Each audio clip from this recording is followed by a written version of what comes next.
Crime 101 centers around a string of high-end jewel robberies that start an intense pursuit between a brilliant criminal, Chris Hemsworth, and a determined investigator, Mark Ruffalo. Add in an all-star cast including Halle Berry, Barry Keoghan, and Monica Barbaro, and you've got one of the most talked about crime dramas of the season.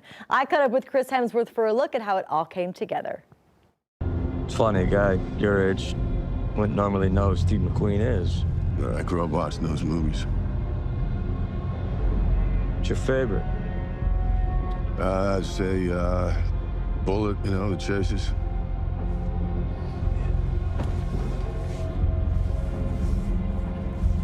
Yeah, mine's Thomas Crown Affair. McQueen plays a high-class thief.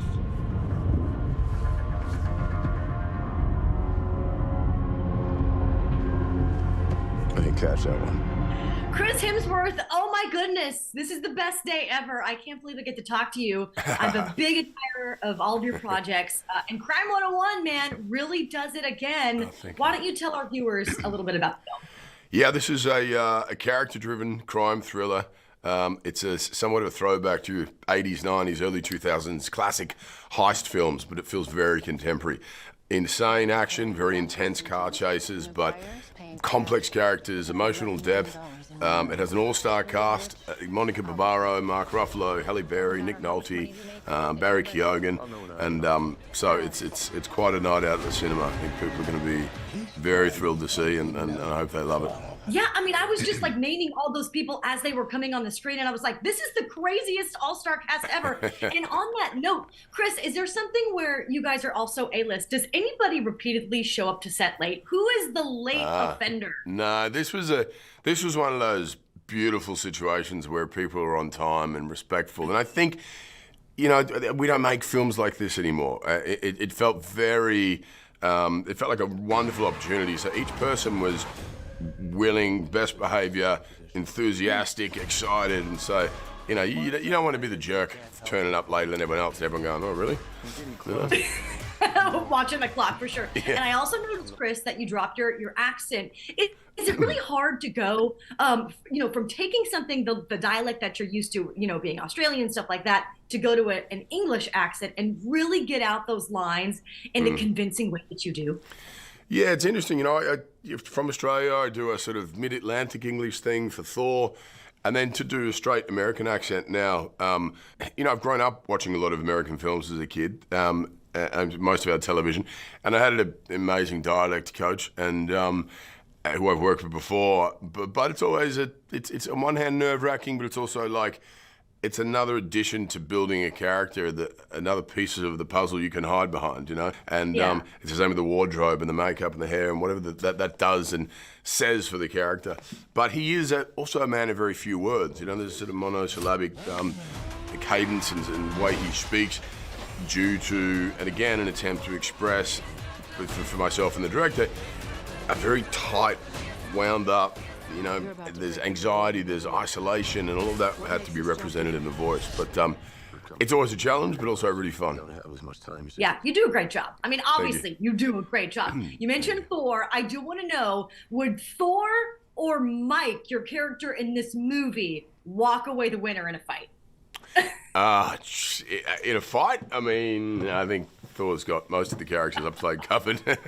In a battle of wits and, you know, the skill set of robbing a jewelry store and getting away, Thor might stand out and be a little obvious. So I think Mike could stroll on in and pull that off first. For sure, yeah. Thor might have a little bit of a quicker getaway, but, you know. Yeah. Crime 101 in theaters. Chris, this is such a great film. We're so happy that you brought it to us and you've given us this, you know, extra layer of your just ability to really get in there. And I'm telling you, I watched you with my husband and it's given us anxiety the whole time. It's one of those rides. You go on a journey with you. What was your favorite part of filming? What was it? There's a particular scene you see with Mark Ruffalo and I sort of toward the end of the film, without giving too much away, where neither of us know who the other one is. He plays the detective who is hot on the tail of my character, but I don't know that, and he doesn't know who, you know, who I am yet. And we end up in a car together, and we're saying a whole lot of things, but meaning something else. It's full of subtext and layers, and it's kind of more about what wasn't being said. But you know, we have these insane car chases, but people said there was just as much tension and anxiety within that scene when it was still, and that's the magic of filmmaking, and what Bart Layton, our director's done so well is he's made the intensity in the dramatic, quieter, intimate moments just as fascinating and intense as the true action. So, yeah, you guys nailed it. Chris Hemsworth, thank you so much. Come visit us in Houston, Texas sometime. Sure. We'd love to open our doors to you, okay? Thanks for the invite. Sure. We'll teach you a new accent. Yeah, that's right. Thanks, Chris. Thank you. And for more of my interview with Chris, log on to the Scene On section of HoustonLife.tv. If you guys were going to teach Chris a Texas accent, what word would you start with? Y'all, right? Okay, yeah. It's gotta be y'all. Maybe Bexar County, Bexar County. Oh, Bexar. By the You're way, right. do you think he works out? I don't know. I was kind of thinking the same thing. wondering. I mean, he probably gets that question. Folded those arms. So fit. It was really hard He's for me to so fit. concentrate, y'all. I'm just going to say it. I know. I gotta tell you, How did you ask questions? I don't know. it was great. You've had so many celebrity Thanks, interviews Derek. lately. Thank you. Very calm under pressure, that Lauren Yeah, Kelly. it's That all a Lauren Kelly. facade. It's a facade. Yeah. Okay. I was dying. We're gonna take a quick break. We'll be right back.